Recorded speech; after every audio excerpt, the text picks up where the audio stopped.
আয়াত ১০২ وَإِذَا كُنْتَ فِيهِمْ فَأَقَمْتَ لَهُمُ الصَّلَاةَ فَلْتَقُمْ طَائِفَةٌ مِّنْهُمْ مَعَكَ وَلْيَأْخُذُوا أَسْلِحَتَهُمْ فَإِذَا سَجَدُوا فَلْيَكُونُوا مِنْ وَرَائِكُمْ وَلْتَأْتِ طَائِفَةٌ أُخْرَى لَمْ يُصَلُّوا فَلْيُصَلُّوا مَعَكَ وَلْيَأْخُذُوا حِذْرَهُمْ وَأَسْلِحَتَهُمْ وَدَّ الَّذِينَ كَفَرُوا لَوْ تَغْفُلُونَ عَنْ أَسْلِحَتِكُمْ وَأَمْتِعَتِكُمْ فَيَمِيلُونَ عَلَيْكُمْ مَيْلَةً وَاحِدَةً وَلَا جُنَاحَ عَلَيْكُمْ إِن كَانَ بِكُمْ أَذًى مِّن مَّطَرٍ أَوْ كُنتُم مَّرْضَىٰ أَن تَضَعُوا أَسْلِحَتَكُمْ وَخُذُوا حِذْرَكُمْ إِنَّ اللَّهَ أَعَدَّ لِلْكَافِرِينَ عَذَابًا مُهِينًا। অনুবাদ, আর আপনি যখন তাদের মধ্যে অবস্থান করবেন, তারপর তাদের সাথে সালাত কায়েম করবেন, তখন তাদের এক দল যেন আপনার সাথে দাঁড়ায় এবং তারা যেন সশস্ত্র থাকে। তাদের সিজদা করা হলে তারা যেন তোমাদের পিছনে অবস্থান করে, আর অপর এক দল যারা সালাতে শরিক হয়নি তারা আপনার সাথে যেন সালাতে শরিক হয় এবং তারা যেন সতর্ক ও সশস্ত্র থাকে। কাফেরেরা কামনা করে যেন তোমরা তোমাদের অস্ত্রশস্ত্র ও আসবাবপত্র সম্বন্ধে অসতর্ক হও, যাতে তারা তোমাদের উপর একেবারে ঝাঁপিয়ে পড়তে পারে। যদি তোমরা বৃষ্টির জন্য কষ্ট পাও বা পীড়িত থাকো, তবে তোমরা অস্ত্র রেখে দিলে তোমাদের কোনো দোষ নেই, কিন্তু তোমরা সতর্কতা অবলম্বন করবে। আল্লাহ কাফিরদের জন্য লাঞ্ছনাদায়ক শাস্তি প্রস্তুত রেখেছেন।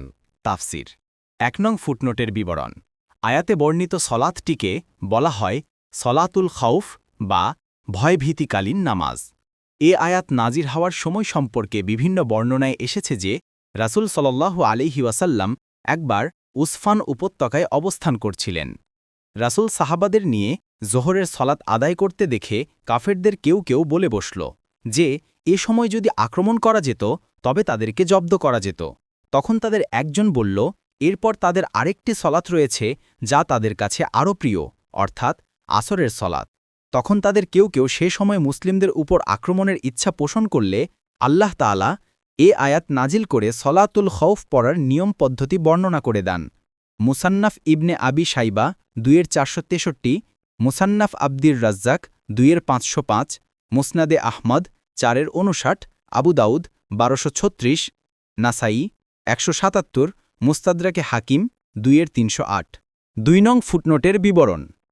আয়াতে বলা হয়েছে, আপনি যখন তাদের মধ্যে থাকেন, এতে এরূপ মনে করার অবকাশ নেই যে রাসূল সাল্লাল্লাহু আলাইহি ওয়াসাল্লামের তিরোধানের পর এখন সলাতুল খৌফ বা ভয়ভীতিকালীন নামাজের বিধান নেই, কেননা তখনকার অবস্থা অনুযায়ী আয়াতে এ শর্ত বর্ণিত হয়েছে, নবী বিদ্যমান থাকলে ওজর ব্যতীত অন্য কেউ সলাতে ইমাম হতে পারে না।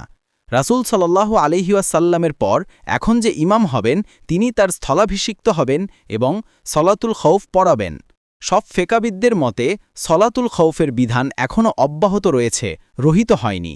মানুষের পক্ষ থেকে বিপদাশঙ্কার কারণে সলাতুল খৌফ পড়া যেমন জায়েজ, তেমনিভাবে যদি বাঘ ভাল্লুক কিংবা অজগর ইত্যাদির ভয় থাকে এবং সলাতের সময়ও সংকীর্ণ হয়, তাহলে তখনও সলাতুল খৌফ পড়া জায়েজ।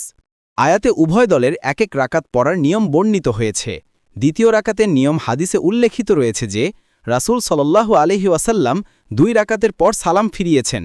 বিস্তারিত জানার জন্য দেখুন বুখারী ৯৪২, মুসলিম ৩০৬-৩০৫, তিরমিজি ৩০৩৫, আবু দাউদ ১২৪২।